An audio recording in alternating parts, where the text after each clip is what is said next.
gather together as a family. We have a number of visitors with us today as well. We're thankful for your presence.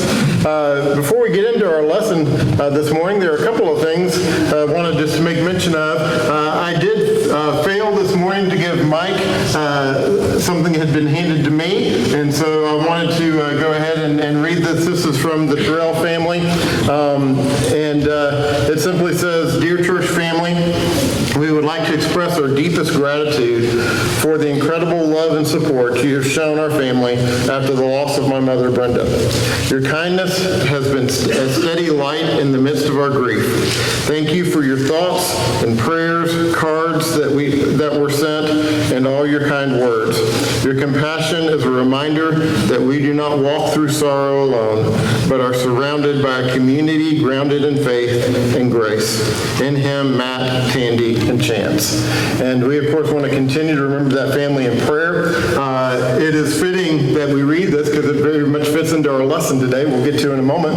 But before we do, I wanted to also mention, Mike referred to the collecting of Bibles that we have been doing.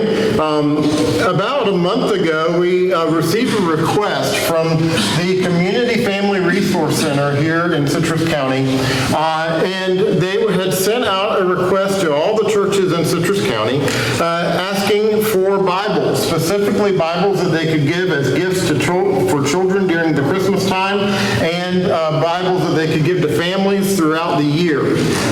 This congregation responded to that call in an amazing way. And I don't know that we had a count of how many Bibles, but we're still collecting, but we have collected a bunch. And so they took the first round of Bibles over to deliver them on Friday, or Thursday or Friday, and the Resource Center was overwhelmed. They said that they have not received any kind of response from any of the churches like what they've received from us, and they were absolutely overwhelmed. And like we have said all along, there is power in the Word. And so our call is just to get the Word of God out. This is an opportunity for us to do that. And so we wanted to thank you all for your great response in that, and they also are very thankful for that as well. We are throughout this month focusing in on giving thanks. Our lessons are all geared towards that and are taken from passages that we have been looking at in our daily Bible reading as we've been on a journey through the Word throughout this year. We've been reading the Bible together. And our text this morning is going to be 1 Thessalonians chapter 2, verses 7 through 12. We'll be reading that in just a moment. 1 Thessalonians chapter 2, verses 7 through 12. Here the Apostle Paul is focusing in on what the family of God looks like when we care for one another. And I want you to really focus in on the pictures that he paints in trying to describe what we have when the family of God functions as we should. We're going to read this in its entirety, and then we will walk through it in just a moment. Beginning in verse 7, it says, "But we were gentle among you, like a nursing mother taking care of her own children. So, being affectionately desirous of you, we were ready to share with you not only the gospel of God, but also our own selves, because you had become very dear to us. For you remember, brothers, our labor and toil. We work night and day that we might not be a burden to any of you while we proclaim to you the gospel of God. You're witnesses, and God also, how holy and righteous and blameless was our conduct toward you believers. For you know how, like a father with his children, we exhorted each one of you and encouraged you and charged you to walk in a manner worthy of God, who calls you into his own kingdom and glory." Here the Apostle Paul describes the church family using one of the most tender and powerful images. He paints this picture of a mother who is giving care and nurture to her children.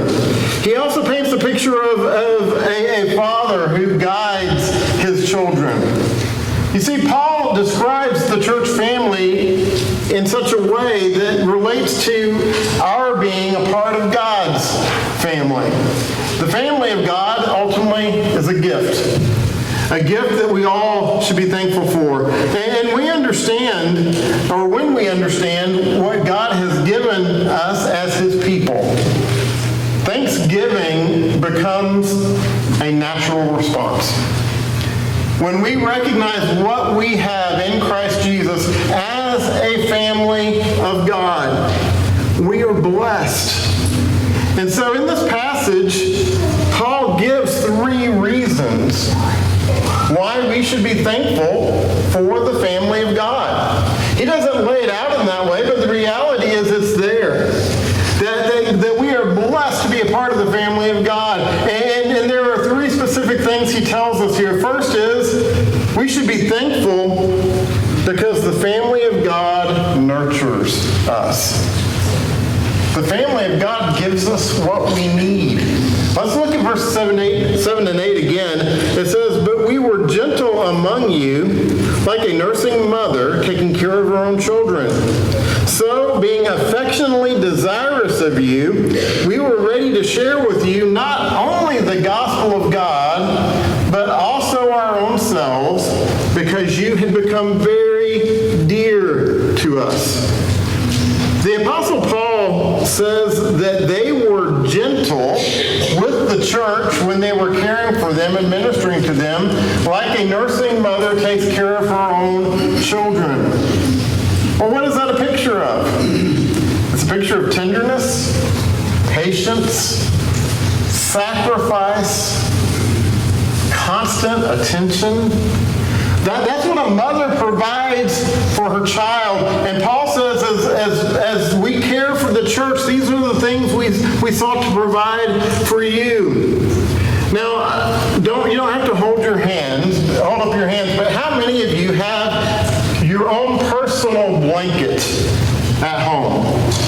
You know, your blanket, the one that when it's cold in the wintertime, you use. It's the one that you sit on the couch with. It's the one that you have by your bed. It's your personal blanket. Why do we have that? I have mine. You know, I don't call it my blankie, but it is my blanket. You know, why do we have them? Well, because it, number one, comforts us. It provides comfort. It surrounds us. It warms us. And in a way protects us. Well, what does the church do for people who are hurting? People who are scared? People who are new or weak? Well, the church should wrap our arms around them in the same way, providing support, care, warmth, and protection. We are called to be the warm blanket for someone who is discouraged or someone who is new. We're called to be patient with those who are struggling. Not to expect spiritual maturity, but be there to walk with each other as we seek that in our lives. You see, it's about nurturing, meeting one another's needs. That's what we are called to be as a body of Christ. And that is what God does for us through His church. He provides us with what we need. What we need to grow and mature spiritually. What we need to find joy and happiness in this life. What we need to work through the challenges that we face in this life. He nurtures us. You know, a culture of gentleness within the church begins with a decision. And that decision is that we will treat one another like family. You know, I've been in the church for a long time, and I've seen a lot of different congregations over the years. And I have seen some congregations that have treated the Lord's church like a club or an organization rather than a family. In other words, it's something that I attend once a week, whether I have to or not. It's a place where I pay my dues every week because because that's what's expected. I do what I'm called to do, but then I go out and I live my life, and it has nothing to do with what goes on in the club. But that's not what God has called the church to be. He has called us to be a family that nurtures and cares for one another. That meets one another's needs. And so we function together as a family. And thank God that here in this place we have that kind of family. We need to be thankful because the family of God nurtures us or meets our needs. But number two, he tells us here in 1 Thessalonians chapter 2 that we are thankful because the family of God shares life together. We are on this journey together as a family. Let's look again at verses 8 and 9. He says, "So being affectionately desirous of you, we were ready to share with you not only the gospel of God, but also our own selves, because you had become very dear to us. For you remember, brothers, our labor and toil. We worked night and day that we might not be a burden to any of you while we proclaimed to you the gospel of God." Paul says here, we wanted to be a part of your lives. We not only shared the gospel with you, but we shared ourselves. And then Paul says we took on jobs and we worked to support ourselves so we wouldn't be a burden to you. We didn't want to have to ask you for anything. We just wanted to be there to support and nurture you. And so we took care of our own financial needs so that we wouldn't have to be that burden. But we just shared our lives with you. We walked this journey with you. You see, Christian family means life on life faith. It means that we are living together as a family, real relationships, real involvement, real sacrifice. It's about being on this journey together, and so we're all in this together. I have here this rope. I wish we could have an aerial shot, but hopefully you'll get the idea here. I've got just a circle here. It's not a very pretty circle, but it's a circle. And I want that circle this morning to represent the church, the family of God. Inside that circle is where we find what it means to be a part of the family. So when I'm in the circle, I belong. When I'm in the circle, I'm cared for.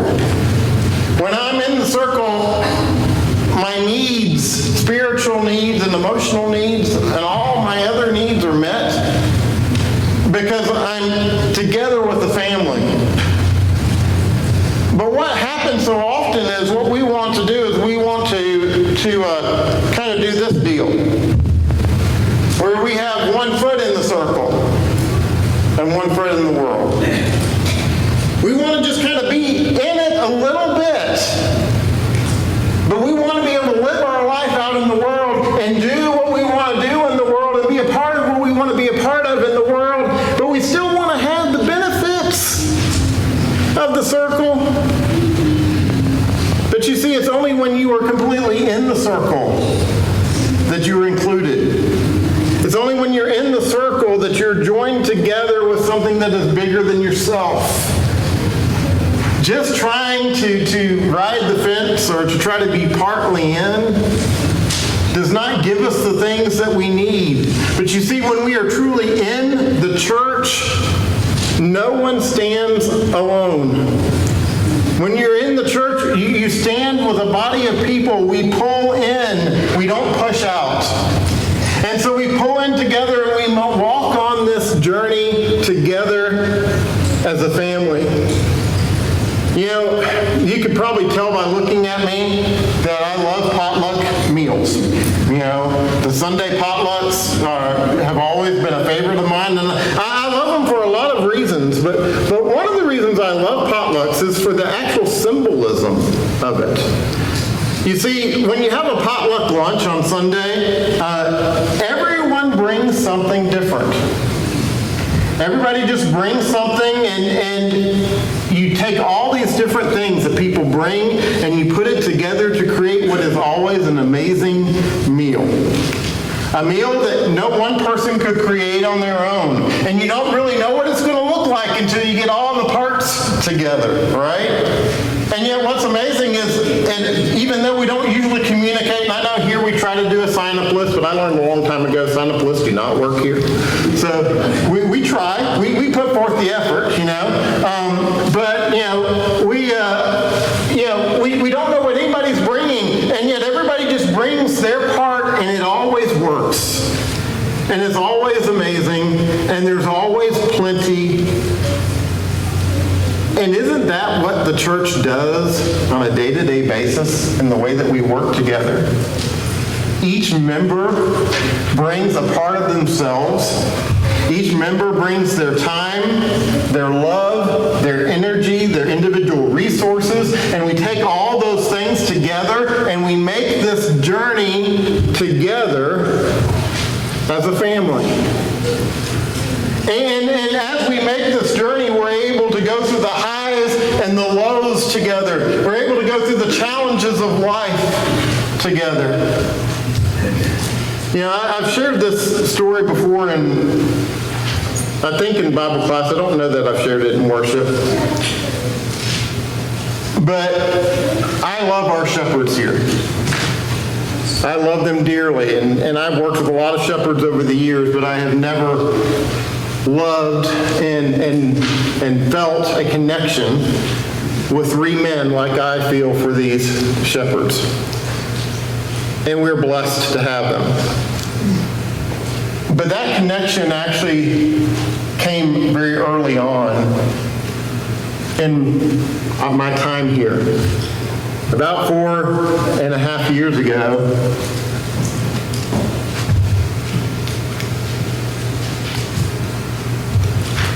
Brenda and I went through a very dark time in our family.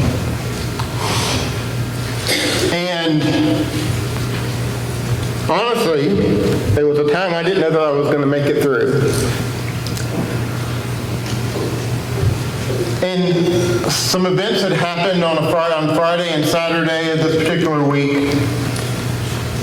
And I had made the decision that because no one knew what had happened yet, that I was going to go ahead and preach on Sunday.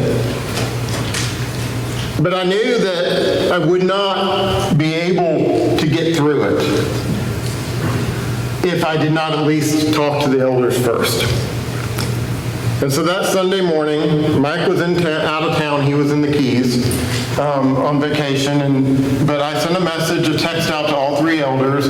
And I just said, I know Mike is on vacation, but I said, my family's going through some stuff. Can I please meet with the other two elders before services this morning?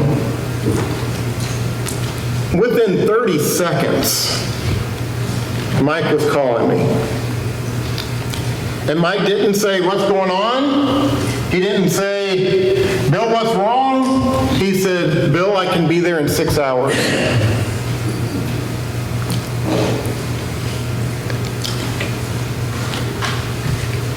And then later on, the other two elders met with me and prayed with me and held me up.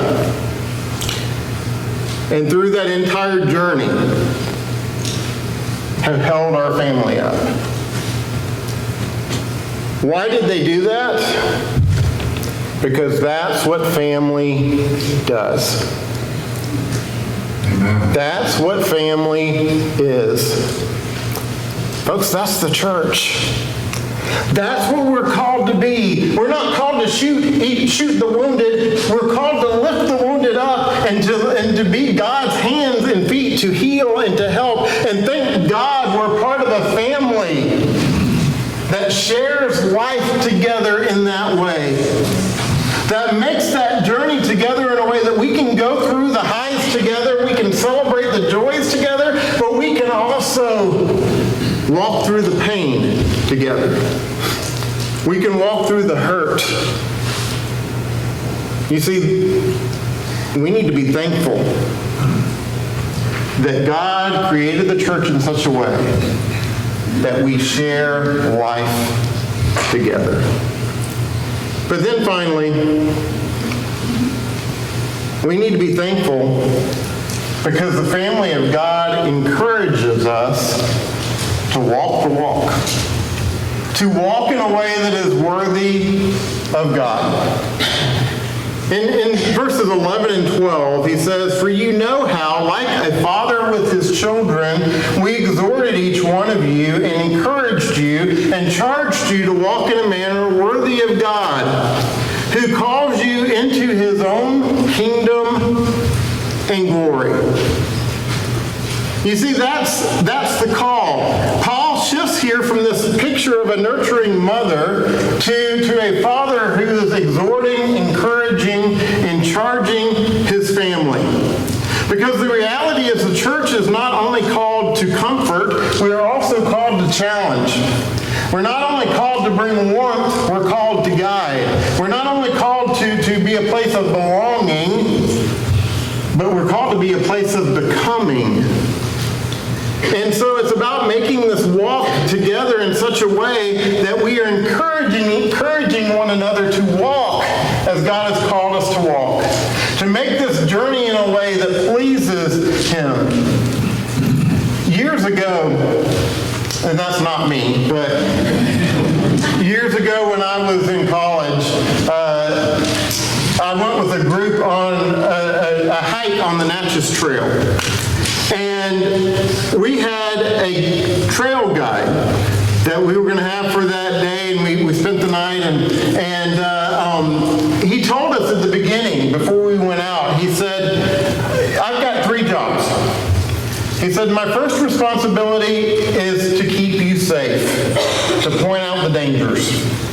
And so I'm going to be focusing on making sure you're safe in everything that you do and to keep you protected."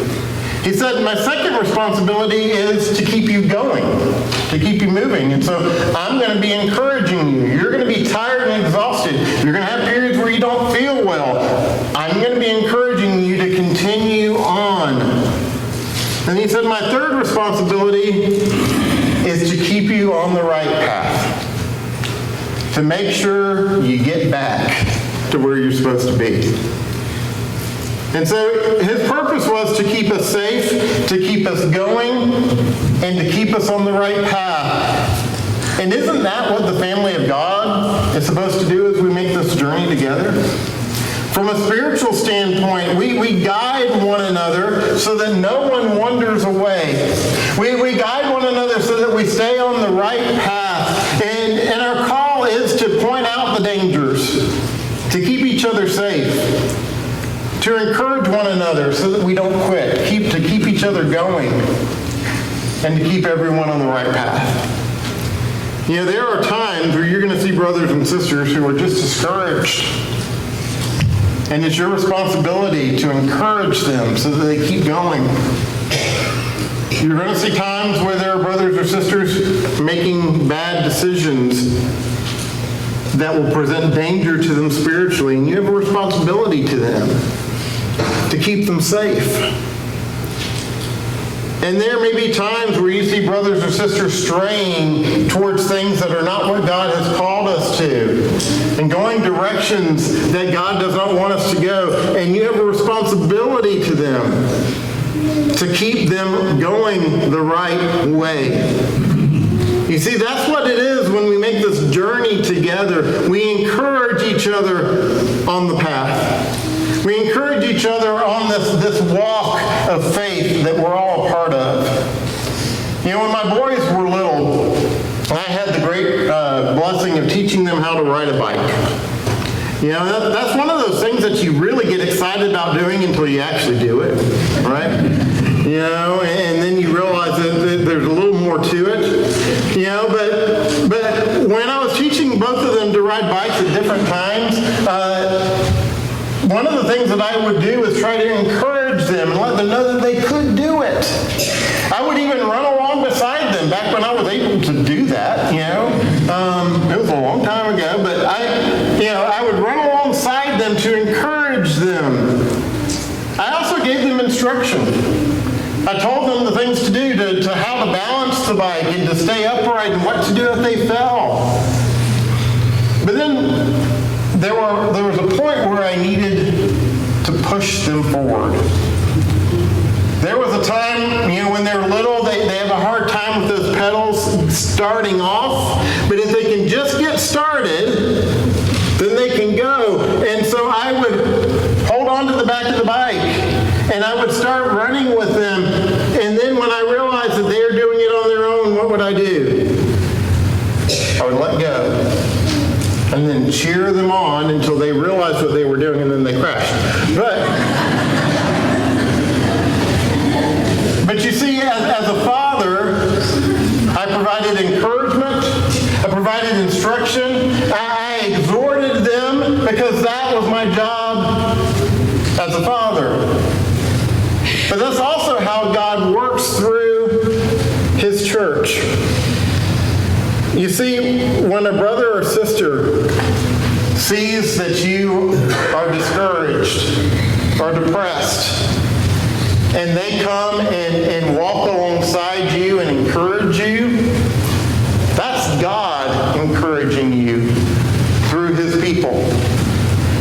When a brother or sister comes to you and studies with you, or when we study the Bible together as a family in our classes or in worship or individually, that's God providing instruction for you through His people. And when we cheer one another on and we push one another forward, sometimes to do things that we don't think that we can do, sometimes to do things that we don't want to do, that's God pushing you forward. That's God exhorting you through His people. I thank God for His church. And I thank God every day for this family. We are blessed. There are people, and I can speak personally, there are people here who will nurture me when I am weak. There are people here who will share life with me when I am lonely. And there are people here who will guide me spiritually when I need it. But here's the thing. Those same people are here for you too. Why? Because we are family. We're not perfect. Far from it. I don't know of a perfect earthly family out there, and in the Lord's church, individual congregations are no different. We're not perfect. I'm pretty good, but everybody else has a challenge. We have our struggles, and yet we are blessed. We have been on this journey through this year, reading the Bible together as a family, and all of our lessons, all of our sermons have come from what we've been reading as we've been going along. And we've been looking at God's story, and we've learned a lot from God's story this year. But one of the things we have learned is that nobody grows when they go alone. Nobody grows spiritually when they go alone. We only grow when we do it together. When we come together as a body and we walk this walk together as a family. When we keep each other pulled in, and we keep trying to pull others in, and we make this journey together, because that's what God designed the church to be. Thank God every day that we do not make this journey alone, but we do it with a family. His family, the family of God. We're going to be singing a song of encouragement in just a moment. We're going to be singing another verse of A Common Love. And this is an opportunity for us to really focus in on where we are in our spiritual journey. Are you trying to make this journey alone? Or are you making this journey as part of God's family? You see, the choice is really up to you. And if we can help you and encourage you this morning, we invite you to come as we stand together and as we sing.